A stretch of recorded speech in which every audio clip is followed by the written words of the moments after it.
আমার প্রিয় ছাত্রছাত্রীরা, আজকে আমরা ক্লাস 12 চ্যাপ্টার 1 কেমিস্ট্রিতে পদার্থের কঠিন অবস্থা সলিড স্টেট এইটা নিয়ে আমরা আলোচনা করব। এখান থেকে দেখো প্রতি বছরই গুরুত্বপূর্ণ নিউমেরিক্যাল গাণিতিক উদাহরণ পরীক্ষা পড়ে, সেইটা নিয়ে আমরা আলোচনা করব। আলোচনার বিষয়বস্তু দেখো, ঘনকাকার একক কোষে বিশিষ্ট মৌলিক পদার্থের কেলাসের ঘনত্ব নির্ণয়। কারণ এখান থেকে প্রতি বছর অঙ্ক থাকে। গাণিতিক উদাহরণ আমরা বিশ্লেষণ করব, কীভাবে করতে হবে সেটা বুঝিয়ে দেবো, এবং তার সঙ্গে বাড়ির কাজ কিছু। ওকে, প্রথমে দেখো আমরা ঘনকাকার একক কোষ বিশিষ্ট মৌলিক পদার্থের কেলাসের ঘনত্ব কীভাবে নির্ণয় করা হয় সেটা দেখাবো। দেখো, কেলাসের ঘনত্ব মানে কি? একক কোষের ঘনত্ব। কারণ কি, কেলাসের প্রতিনিধিত্ব করে একক কোষ। একক কোষ হচ্ছে কেলাসের একটা ছোট্ট অংশ, তাই একক কোষের ঘনত্ব পেয়ে গেলে আমরা কেলাসের ঘনত্ব পেয়ে যাব। এখন একক কোষের ঘনত্ব মানে কি? একক কোষের ভর বাই একক কোষের আয়তন হবে, তাই না? একক কোষের ভর বাই আয়তন, কারণ ভর বাই আয়তনকে আমরা বলি ঘনত্ব। তাহলে একক কোষের ভর আর একক কোষের আয়তন দুটো যদি বের করতে পারি, তাহলে একক কোষের ঘনত্ব পেয়ে যাবে, এবং সেখান থেকে কেলাসের ঘনত্ব আমরা পেয়ে যাব। ওকে, তো চলো ধরি ঘনকাকার একক কোষের কিনারার দৈর্ঘ্য, কিনারা বা বাহুর দৈর্ঘ্য এ। একক কোষে পরমাণুর সংখ্যা জেড ধরে নাও, একটা একক কোষে পরমাণুর সংখ্যা জেড। মৌলিক পদার্থের পারমাণবিক ভর এম ধরলাম। ওকে, এটা ধরে নিলাম। এখন দেখো, ঘনকাকার একক কোষের তাহলে আয়তন কত হবে? যেহেতু বাহু বা কিনারা হচ্ছে এ, তাহলে আয়তন হবে এ কিউব, কারণ ঘনকের আয়তন হচ্ছে বাহুর কিউব, সুতরাং এটা হলো এ কিউব। এবার দেখো, ঘনকাকার একক কোষের আয়তন তো পেয়ে গেলাম। এবারে আমাদের দরকার কি? একক কোষের বাহু, একক কোষের আয়তন পেয়ে গেছি। এবার আমাদের দরকার একক কোষের ভর নির্ণয়। একক কোষের ভর কীভাবে নির্ণয় করবো? দেখো, প্রতিটা পরমাণুর ভর কত হবে? আমরা জানি কোনো মৌলের পারমাণবিক ভর যা, তার মধ্যে কি অ্যাভোগাড্রোর সংখ্যক পরমাণু থাকে। তাহলে অ্যাভোগাড্রোর সংখ্যক পরমাণুর ভর হচ্ছে এম। তাহলে একটা পরমাণুর ভর কত হবে? M by Avogadro. সুতরাং আমরা লিখলাম এটা পারমাণবিক ভর বাই অ্যাভোগাড্রোর সংখ্যা, সুতরাং এটা M by N. Okay, M by N. তাহলে এটা হচ্ছে প্রতিটা পরমাণুর ভর। আবার বলছি, দেখো, অ্যাভোগাড্রোর সংখ্যক পরমাণুর ভর হচ্ছে পারমাণবিক ভর। তাহলে একটা পরমাণুর ভর কত হবে? এম বাই এন, পারমাণবিক ভর বাই অ্যাভোগাড্রোর সংখ্যা। তাহলে প্রতিটা পরমাণুর ভর পেয়ে গেছি, কিন্তু একক কোষে কতগুলো পরমাণু রয়েছে? জেড সংখ্যক। তাহলে জেড সংখ্যক পরমাণুর ভর কত হবে? একক কোষের ভর মানে কোষে পরমাণুর সংখ্যা ইন্টু এম বাই এন, কারণ একটা পরমাণুর ভর এম বাই এন, সুতরাং যতগুলো পরমাণু আছে ততগুলো ইন্টু এম বাই এন। আর কতগুলো পরমাণু রয়েছে একক কোষে? জেড সংখ্যক, সুতরাং Z into M by N. এই হচ্ছে তোমার একক কোষের ভর হয়ে গেল। আশা করছি বুঝতে পারছো। একক কোষের ভরটা পেয়ে গেলাম। এবার দেখো, একক কোষের ভর যেই পেয়ে গেছি, তাহলে একক কোষের ঘনত্ব মানে কি? একক কোষের ভর বাই একক কোষের আয়তন। তাহলে ভরের জায়গায় কী লিখবো? Z into M by N. সুতরাং আমরা ভরের জায়গায় লিখবো Z into M by N. আর আয়তনটা কত হবে? আয়তনটা হবে নিচে এ কিউব। ওকে, তাহলে এখান থেকে দেখো, আমরা এটাকে যদি সমান করি, অতএব ঘনত্ব রো সমান জেড ইন্টু এম, আর এনটা নিচে চলে এলো এন ইন্টু এ কিউব। সুতরাং ঘনত্ব সমান কী দাঁড়ালো? Z into M by N into A cube. তাহলে দেখো, টার্মগুলো ভালো করে বুঝে নেবে। জেডটা কি? একক কোষের পরমাণুর সংখ্যা, এমটা মৌলের পারমাণবিক ভর, এনটা অ্যাভোগাড্রো, আর এ কিউব হচ্ছে কোষের আয়তন। এখন একক কোষের ঘনত্ব কেলাস তথা পদার্থের ঘনত্বের সমান। সুতরাং কোনো কেলাসাকার মৌলিক পদার্থের একক কোষ যদি ঘনকাকার হয়, তবে উক্ত পদার্থটির কেলাস তথা পদার্থটির ঘনত্ব কত হবে? রো সমান M into Z by N into A cube. Okay, তাহলে এই হচ্ছে ফর্মুলা পেয়ে গেলাম। এবার দেখো, এই ফর্মুলা তো পেয়ে গেছি, এবার এখান থেকে অঙ্ক কীভাবে করতে হবে ভালো করে বুঝে নাও। গাণিতিক উদাহরণে আমরা চলে যাবো। দেখো, প্রথম যে প্রবলেমটা রয়েছে, দেখো কোশ্চেন 1, ধাতব আয়রন দেহকেন্দ্রিক কেলাস ঘনকাকার কেলাস গঠন করে। দেহকেন্দ্রিক যদি উক্ত কেলাসের একক কোষের কিনারা দৈর্ঘ্য 288 পিকোমিটার হয়, তবে আয়রনের ঘনত্ব নির্ণয় করো। আয়রনের পারমাণবিক ভর দেওয়া আছে 55.85। তাহলে আমাদের ঘনত্ব নির্ণয় করতে হবে। তাহলে ঘনত্বের ফর্মুলা আমরা কি জানি? ঘনত্ব সমান Z into M by N into A cube. এবার প্রত্যেকটা যেগুলো দেওয়া আছে, দেখো, দেহকেন্দ্রিক মানে জেডের মান কত হবে? 2 হবে। আর কিনারার দৈর্ঘ্য দেখো 288 পিকোমিটার, অর্থাৎ বাহুর দৈর্ঘ্য এ দেওয়া আছে। তাহলে সেখান থেকে 288 পিকোমিটারের হোল কিউব করলে আমরা এ কিউব পেয়ে যাব। আর এন তো অ্যাভোগাড্রো সংখ্যা, পারমাণবিক ভর এম দেওয়া আছে, তাহলে সবগুলো প্রথমে লিখে নাও। এ সমান দেখো 288 পিকোমিটার। এটাকে আমরা সেমিতে করে নেব, কারণ কি পারমাণবিক ভরটা আছে এটা গ্রামে প্রকাশ করা হয়, তাই এটাকে সেমি করে নিতে হবে। সিজিএস একক, এসআই এককে করবে না, ভুল হয়ে যাবে।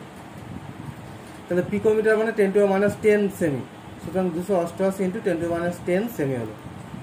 এম হচ্ছে তোমার পারমাণবিক ভর 55.55, আর জেড হচ্ছে 2। সুতরাং দেখো এনটা তো অ্যাভোগাড্রো তোমরা জানো 6.022 ইন্টু 10⁻23। এবার দেখো এই মানগুলো সব বসিয়ে দাও পরপর, এগুলো সমান। তাহলে জেড হচ্ছে 2 আর এম হচ্ছে এটা, আর নিচে অ্যাভোগাড্রো ইন্টু এ কিউ, অ্যাভোগাড্রো আর 288 ইন্টু 10⁻10 তার হোল কিউ। ঠিক আছে, এবার দেখো এটার ক্যালকুলেশনটা কিন্তু সব একেবারে ক্যালকুলেটারে বসিয়ে পারবে না। তার জন্য কী করতে হবে দেখো, আমরা কি আলাদা আলাদা এই ছোটো যে সংখ্যাগুলো সেগুলো আলাদা করে নেবো, আর যেগুলো পাওয়ার আছে সেগুলো আলাদা করে নেবো। পাওয়ারের মধ্যে দেখো 10⁻23 আর এটা 10⁻10, এটা হোল কিউব করলে 10⁻2 - 30 হয়ে যাবে। তার মানে এই দুটো করলে কত হবে, 10⁻7, এটা ওপরে গেলে 10⁻+7 হয়ে যাবে, তাই না? তাহলে দেখো আমরা কী করছি, 2 ইন্টু এত আর নিচে এটা আলাদা করে নিলাম, ইন্টু 10⁻30 - 23। ওকে, সুতরাং এটা দেখো ক্যালকুলেশন করতে 255.85 তাকে এটা দ্বারা ভাগ করতে, অর্থাৎ দেখো এই যে মানটা পেয়েছি আমরা 2 ইন্টু 55.85 তাকে 6.022 হোল কিউব এটা তার ভাগ করে তোমার এই মানটা পাওয়া গেল। আর এই 10⁻7 এখান থেকে আসছে, সুতরাং 10⁻7 আর 7 কেটে যাবে, সুতরাং এটা দাঁড়াচ্ছে 7.76 গ্রাম সেন্টিমিটার কিউব। ওকে, সুতরাং আয়রনের ঘনত্ব 7.76 গ্রাম সেমি কিউব। এইভাবে তোমার অঙ্কগুলো করতে হবে। আমি আরও অঙ্ক উদাহরণ দেবো। দেখো এটা হোমওয়ার্ক থাকলো তোমাদের জন্য। সোডিয়াম পারমাণবিক গুরুত্ব 23 দেওয়া আছে, পৃষ্ঠকেন্দ্রিক ঘনকার কেলাস গঠন করে। যদি সোডিয়াম পরমাণু ব্যাসার্ধ 1.92 অ্যাংস্ট্রম হয় তবে সোডিয়ামের কেলাসের ঘনত্ব কত হবে। ওকে, উত্তরটা আমি দিয়ে দিলাম, তোমরা ঠিক হয়েছে কিনা অবশ্যই কমেন্ট করে জানাবে উত্তরটা মিলেছে কিনা। 2 নম্বর দেখো, পটাশিয়াম কেলাসের গঠন বিসিসি প্রকারের এবং নিকটতম প্রতিবেশী দুটি কণার মধ্যে দূরত্ব 452 পিকোমিটার। এটির পারমাণবিক ভর 39 হলে এটির ঘনত্ব কত হবে। এটা আমি উত্তর দিয়ে দিলাম, দেখো 0.91 গ্রাম পার সেন্টিমিটার কিউব। এটারও তোমার উত্তর মিলল কিনা অবশ্যই তোমরা কমেন্ট করে জানিও। এবার 2 নম্বর কোশ্চেন দেখো, নিওবিয়াম দেহকেন্দ্রিক ঘনকাকার গঠনাকৃতিতে কেলাসিত হয়। যদি নিওবিয়ামের ঘনত্ব 8.55 গ্রাম সেন্টিমিটার কিউব এবং পারমাণবিক ভর 93 ইউনিট হয় তবে ওর পারমাণবিক ব্যাসার্ধ নির্ণয় করো। তাহলে এখানে পারমাণবিক ব্যাসার্ধ নির্ণয় করতে হবে। দেখো পারমাণবিক ব্যাসার্ধ ডাইরেক্ট নির্ণয় করাটা মুশকিল, আমাকে প্রথমে কী বের করতে হবে, পারমাণবিক ব্যাসার্ধ নির্ণয় করতে গেলে প্রথমে বাহুর দৈর্ঘ্য এ বা কিনার দৈর্ঘ্য এটা বের করতে হবে, তারপরে সেখান থেকে পারমাণবিক ব্যাসার্ধ পেয়ে যাবো। তা কীভাবে করবো দেখো পরপর বলে দিচ্ছি। তাহলে আমরা প্রথমে ঘনত্ব লিখে দিলাম, রো সমান Z into M by N into A cube. এখান থেকে আমাদের বের করতে হবে কি এ, সুতরাং আমরা এ কিউব সমান লিখবো। এ কিউব সমান কী হবে দেখো, এই রোটা নিচে আসবে, এ কিউবটা ওপরে চলে আসবে, এটা এ কিউব পেয়ে গেলাম। এবার দেখো যে যার মানগুলো বসিয়ে দাও। এম সমান 93, জেড হচ্ছে 2, দেহকেন্দ্রিক যেহেতু জেডের মান 2, আর কি দেওয়া আছে দেখো ঘনত্ব দেওয়া আছে, আর অ্যাভোগাড্রোর সংখ্যা তো দেওয়া আছে। ঘনত্ব রো সমান 8.55 গ্রাম সেন্টিমিটার কিউব মাইনাস কিউব। সুতরাং এখান থেকে আমি সবগুলো মান বসিয়ে দিচ্ছি। দেখো এ কিউব সমান এই প্রত্যেকটার মান দেখো বসিয়ে দিলাম। দেখো এন এর মান অ্যাভোগাড্রো, এটা 8.5। সুতরাং দেখো এ কিউব আমরা পেয়ে গেলাম এটা। এখান থেকে দেখো এত সেমি কিউব হচ্ছে। এবার এটা ক্যালকুলেটটা করবে কী হবে দেখো, এই 2 আর 93 গুণ করে তাকে এটা ভাগ করে দাও, আর এটাকেও ভাগ করে দাও, আর এটা হচ্ছে 10⁻³ হয়ে যাচ্ছে। সুতরাং এত সেমি কিউব। এখান থেকে দেখো এ কিউব থেকে এ বার করতে হবে।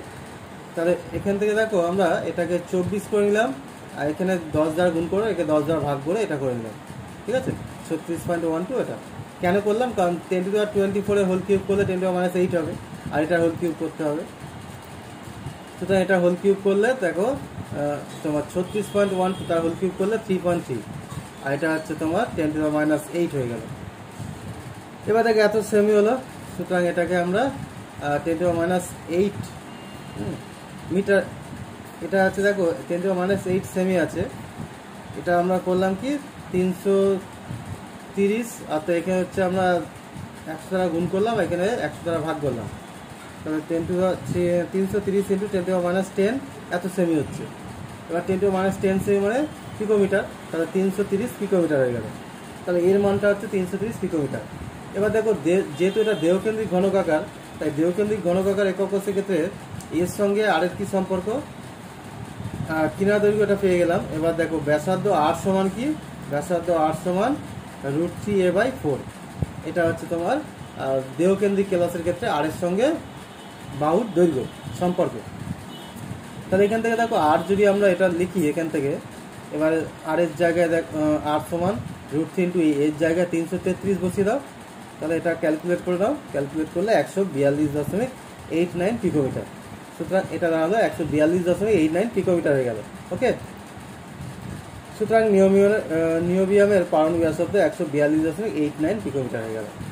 আশা করছি ক্লিয়ার হলো ব্যাপারটা। আচ্ছা, এরপরে চলে যাই দেখো পরের কোশ্চেন 3। একটি ধাতব মৌল ঘনকাকার কেলাস গঠন করে যদি উক্ত কেলাসের একক কোষের বাহুর দৈর্ঘ্য 1.8 অ্যাংস্ট্রম এবং কেলাসের ঘনত্ব 2.14 গ্রাম পার সেন্টিমিটার কিউব হয়, তবে ধাতুটি 250 গ্রাম পরিমাণে কতগুলি একক কোষ আছে। যখন এই অঙ্কগুলো দেবে ধাতুটির একটা নির্দিষ্ট পরিমাণে কতগুলি একক কোষ রয়েছে, তখন কিন্তু একটু অন্যরকমভাবে অঙ্কটা করতে হবে। ঘনত্বের ফর্মুলা ধরে করলে হবে না। কীরকমভাবে করবো দেখো, এক্ষেত্রে আমরা প্রথমে করবো একক কোষের বাহুর দৈর্ঘ্যটা কত দেওয়া আছে, 1.8 অ্যাংস্ট্রম। অ্যাংস্ট্রমটাকে আমি সেমি করে নিলাম, তাহলে 1.8 ইন্টু 10⁻8 সেমি। ওকে, এটাকে সেমি করে নিলাম। সেমি করার পরে দেখো কি করতে হবে, এটা আমরা একক কোষের বাহুর দৈর্ঘ্য, এই বাহুর দৈর্ঘ্য এ পেলাম। তাহলে একক কোষের আয়তন কি হবে, এ কিউব, মানে 1.8 ইন্টু 10⁻8 সেমি কিউব হচ্ছে। এখন একক কোষের আয়তন এটা, তার মানে এত আয়তনে একটা একক কোষ রয়েছে, তাই না? এবার দেখো 250 গ্রাম যে পরিমাণ দেওয়া আছে তার মধ্যে কত আয়তন হবে, কেলাসের ঘনত্ব দেওয়া আছে এটা, তাহলে 250 গ্রাম ধাতুর আয়তন কত হবে, আয়তন হচ্ছে ভর বাই ঘনত্ব, তাহলে 250 ভর আর ঘনত্ব 2.14। সুতরাং এই যে 250 গ্রাম ধাতুর আয়তনটা পেয়ে গেলাম, 250/2.14 সেমি কিউব। এবার দেখো এই 1.8 ইন্টু 10⁻8 সেমি, এটা হচ্ছে একটা একক কোষের আয়তন। তাহলে এত হচ্ছে তোমার আয়তনে কতগুলো একক কোষ থাকবে সেটা বের করতে হবে। 1.8 ইন্টু 10⁻8 সেমি কিউব আয়তনে একক কোষের সংখ্যা একটি, কারণ দেখো একক কোষের আয়তন এইটা, কারণ এত আয়তনে একটা একক কোষ আছে। আর 250 গ্রাম ধাতুর আয়তনটা এইটা, তাহলে এই আয়তনে কতগুলো একক কোষ থাকবে, তাহলে 250/2.14 সেমি কিউব আয়তনে একক কোষের সংখ্যা কত হচ্ছে দেখো, 1 ইন্টু 250, আর নিচে হচ্ছে তোমার এই চলে আসবে এটা 2.14 আর 1.8 ইন্টু 10⁻8 সেমি কিউব।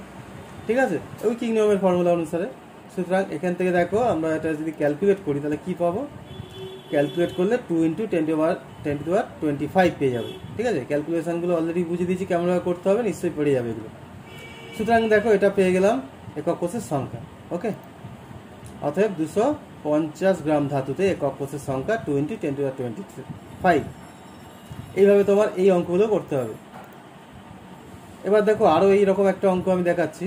একটি মৌল ঘনত্ব দেওয়া আছে 7.2 আর দেহকেন্দ্রিক কেলাস রয়েছে, এটা একক কোষের বাহুর দৈর্ঘ্য 288 পিকোমিটার দেওয়া আছে। উক্ত মৌলের 156 গ্রামের মধ্যে পরমাণুর সংখ্যা এবং একক কোষের সংখ্যা, এখানে দুটো চেয়েছে, পরমাণু এবং একক কোষ। আমরা প্রথমে একক কোষ নেব, তারপরে পরমাণুর সংখ্যা বের করব। আগের মতোই করব। বাহুর দৈর্ঘ্য 288 পিকোমিটার, পিকোমিটার মানে 10⁻10 সেমি, তাহলে এটা করে দিলাম। এবার একক কোষের তাহলে আয়তন করে নেব। আয়তন হচ্ছে তোমার এটা হোল কি হয়ে যাবে, এটা 2.88 হয়ে গেছে, এটা 288 হবে। ঠিক আছে, এটা 2.9 288। আচ্ছা, এবার দেখো ঘনত্ব দেওয়া আছে 7.2, সুতরাং 156 গ্রাম ধাতুর আয়তন হচ্ছে 156/7.2 এত সেমি কিউব। অতএব দেখো এটা হচ্ছে 288 করে দেবে, 288 ইন্টু 10⁻10 সেমি কিউব আয়তনে একক কোষের সংখ্যা একটি, আর 156/7.2 সেমি কিউব আয়তনে একক কোষের সংখ্যা তাহলে কত হবে, একক কোষের সংখ্যা 1 ইন্টু 156 রয়েছে তোমার এই 7.2 ইন্টু 288 ইন্টু 10⁻10 সেমি কিউব।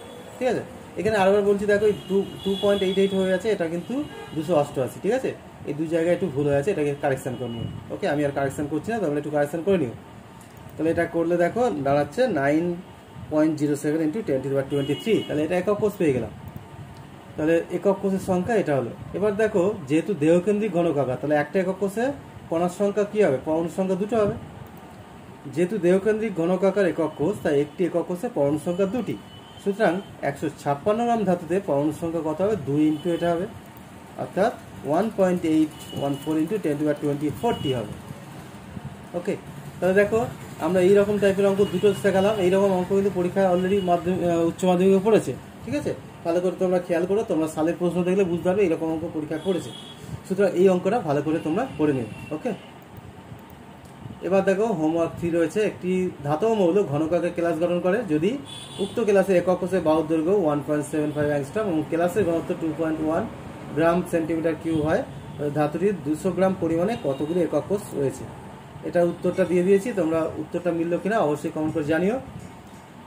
এরপর দেখো হোমওয়ার্ক 4, একটি মৌলের দেহকেন্দ্রিক একক কোষের কিনারা ও ধারের দৈর্ঘ্য দেওয়া আছে 288 পিকোমিটার, ঘনত্ব দেওয়া আছে, তাহলে 208 গ্রাম পরিমাণে মৌলের মধ্যে কতগুলি পরমাণু একক কোষ থাকবে।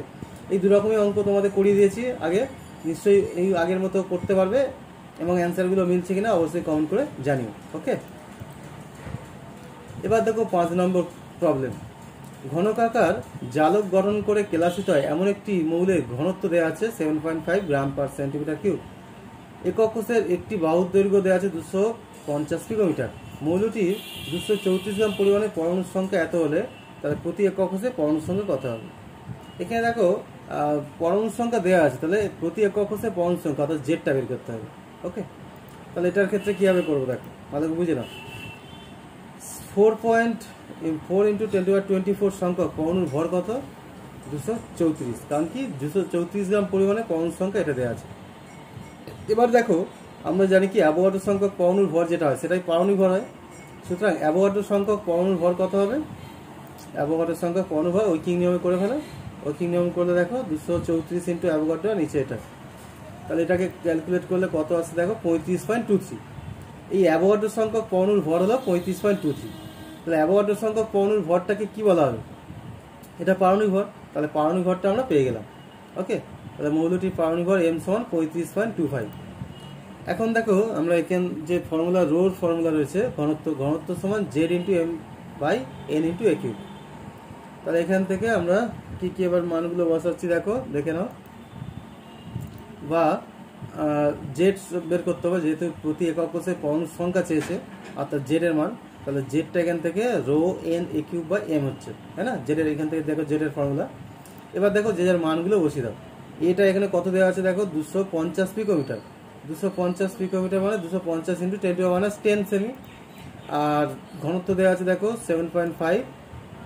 সুতরাং আমরা জেড সমান কি লিখবো, 7.5 অ্যাভোগাড্রো, আর হচ্ছে 250 ইন্টু 10⁻10 তার হোল কিউব, আর 35.23। তাহলে এখান থেকে ক্যালকুলেট করলে এটা জেড এর মান দাঁড়াচ্ছে 2, ঠিক আছে। সুতরাং আমরা পেয়ে গেলাম মৌলটির প্রতি একক কোষে পরমাণুর সংখ্যা 2। তাহলে দেখো এই যে তোমার এটা দেওয়া ছিল এই 234 গ্রামের মধ্যে পরমাণুর সংখ্যা 4 ইন্টু 10⁻24, তাহলে এখান থেকে আমরা অ্যাভোগাড্রো সংখ্যা পরমাণুর ভর বের করে পারমাণবিক ভরটা বের করে নিলাম। এই পারমাণবিক ভর যেই পেয়ে গেলাম, এবার যেই রোয়ের যে ঘনত্বের ফর্মুলা সেখানে বসে দিলে আমরা জেডটা পেয়ে যাচ্ছি। ওকে, তাহলে এইভাবে করে নিলাম। আচ্ছা, হোমওয়ার্ক 5 তোমাদের জন্য। একটি ধাতু পারমাণবিক গুরুত্ব 63.5 ঘনকাকার ক্লাস গঠন করে যদি উক্ত কোষে একক কোষে বাহুর দৈর্ঘ্য এবং ঘনত্ব যথাক্রমে এত এত হয়, তাহলে একক কোষে পরমাণুর সংখ্যা কত হবে। এখানে দেখো ঘনত্বটা কেজি মিটার কিউব দেওয়া আছে, এটা কিন্তু গ্রাম পার সেন্টিমিটার কিউবে নিয়ে যেতে হবে, নাহলে কিন্তু পারবে না। ওকে, এটা দেখো অ্যান্সার 4। উত্তরটা মিলল কিনা অবশ্যই কমেন্ট করে জানিও। পরের দেখো প্রবলেম, কেবিআর ক্লাসের ঘনত্ব 2.75 গ্রাম পার সেন্টিমিটার কিউব। একক কোষের প্রান্ত দৈর্ঘ্য 654 পিকোমিটার এবং কে ও বিআর এর পারমাণবিক ভর যথাক্রমে 39 এবং 80 হলে ক্লাসটির গঠন কিরূপ হবে। এটা হচ্ছে পৃষ্ঠকেন্দ্রিক হবে, অর্থাৎ জেডটা বার করলে বুঝতে হবে এটা পৃষ্ঠকেন্দ্রিক। ওকে, তাহলে এগুলো উত্তরটা মিলছে কিনা অবশ্যই কমেন্ট করে জানিও। হোমওয়ার্ক 7 দেখো, একটি ধাতু ঘনকাকার ঘনশ্রেণী গঠন করে যদি উক্ত ধাতুর পারমাণবিক ব্যাসার্ধ এবং ঘনত্ব 143 পিকোমিটার এবং 2.7 গ্রাম সেমি কিউব হয়, তাহলে ধাতুটির পারমাণবিক ভর নির্ণয় করো।